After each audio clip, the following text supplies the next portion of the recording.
Imagine this, I'm sitting by a river, eyes closed, enjoying the sounds of nature, and that's when it hits me. Alcoholic spaghetti.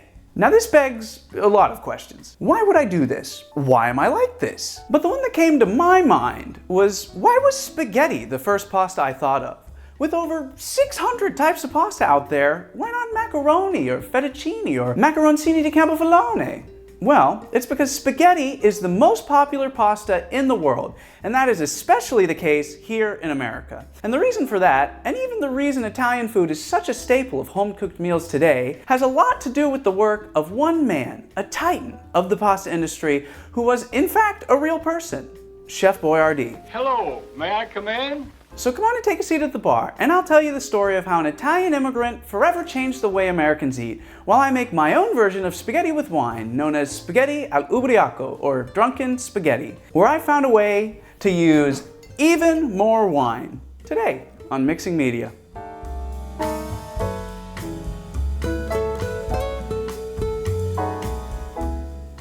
Ooh, yep, that tastes like a $5 bottle of wine. To tell the truth, the name Drunken Spaghetti is a little misleading because basically all the alcohol is lost when you simmer the pasta in the wine. And while I might be able to fix this by using something a bit more alcoholic, I thought instead I would make my own fresh pasta and replace all of the water with wine. If only Chef Boyardee could see me now. So to do that, I'll take 400 grams of flour and form it into a well. Then I'll beat in 4 egg yolks and add in 200 grams of red wine. And as always, these measurements and the full recipe are down in the description. From here, I'll start whisking with a fork while I toss in flour carefully. Nothing is worse than breaking the wall and having all of the liquid start pouring out, as often happens to me.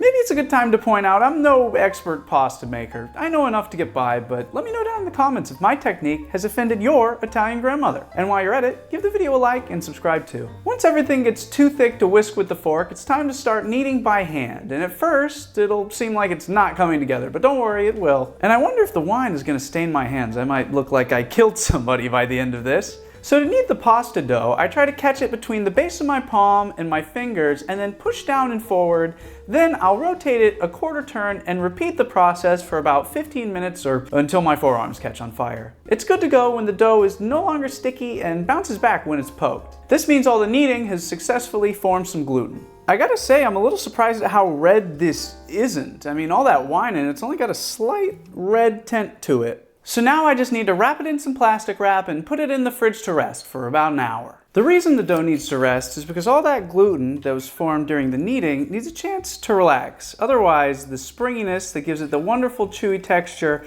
will also make it really hard to roll out flat. This is especially true of pasta doughs made using durum wheat, an ancient type of wheat still used in most spaghetti today that's so high in gluten, it's likely the reason humans even realized some doughs could be boiled without falling apart, leading to the invention of pasta. They walked so Chef Boyardee could run.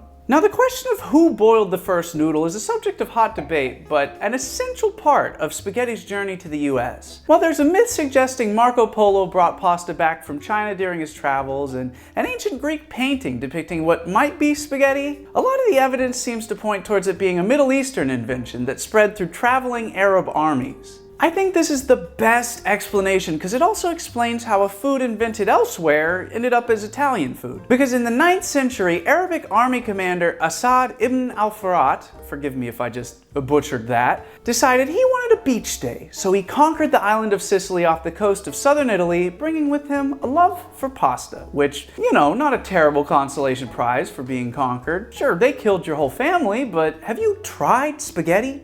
Too soon? Now that spaghetti had made it to southern Italy, the stage was set for it to jump overseas. All it needed was something to pull the trigger, and boy did it get that. Between 2 volcanic eruptions, an earthquake followed by a tsunami that killed 100,000 people, and the absolutely crushing poverty of farming life, Italians were understandably sick of being poor and dying. So they hopped on boats and traveled to America, kicking off the Great Italian Immigration in the late 1800s to early 1900s, which introduced Italian food to the US in ways never seen before. And one of those immigrants was our man, Chef Boyardee, though at the time he was around 17, so he wasn't Chef Boyardee yet. He was simply Hector Boiardi, a boy completely unaware that he would forever change the American diet. But before I get into that, through the magic of editing, the pasta dough should be just about done resting, which means it's time to roll it out, a task that is much easier to do with a stand mixer and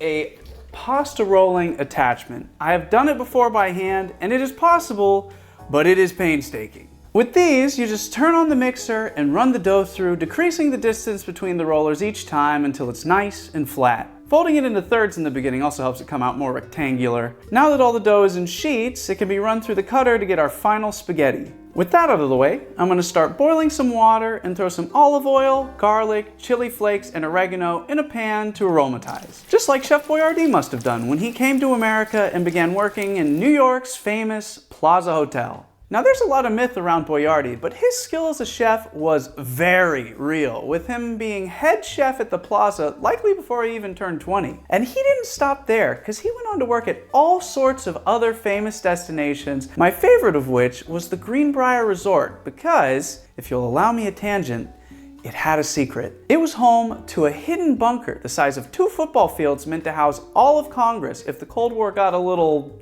hot. Sadly, this was constructed after Boyardee's tenure there, but so was the nuclear bomb, so he was good. A few years later, with the help of his growing fame and his wife Helen, he opened his first restaurant, Il Giardino d'Italia, which served, you guessed it, spaghetti. And people loved his spaghetti, especially the sauce. So much so that they would ask for some to take home, and he would oblige, packaging it up in cleaned out old milk bottles. Until one day, 2 local grocery store owners, Maurice and Ava Wiener, would change the course of spaghetti history by insisting that Boyardee get into the canning business so they could sell his sauces in their store. Boyardee went, hey, that's a good idea, and bought a canning facility and began selling his sauces. Not too long after, in 1928, he, with the help of his growing staff, would develop the full spaghetti dinner that would come with a jar of sauce, spaghetti, and grated parmesan, all for the low price of 60 cents. And it turns out he picked a great time to start selling such a cost-effective product, because a year later,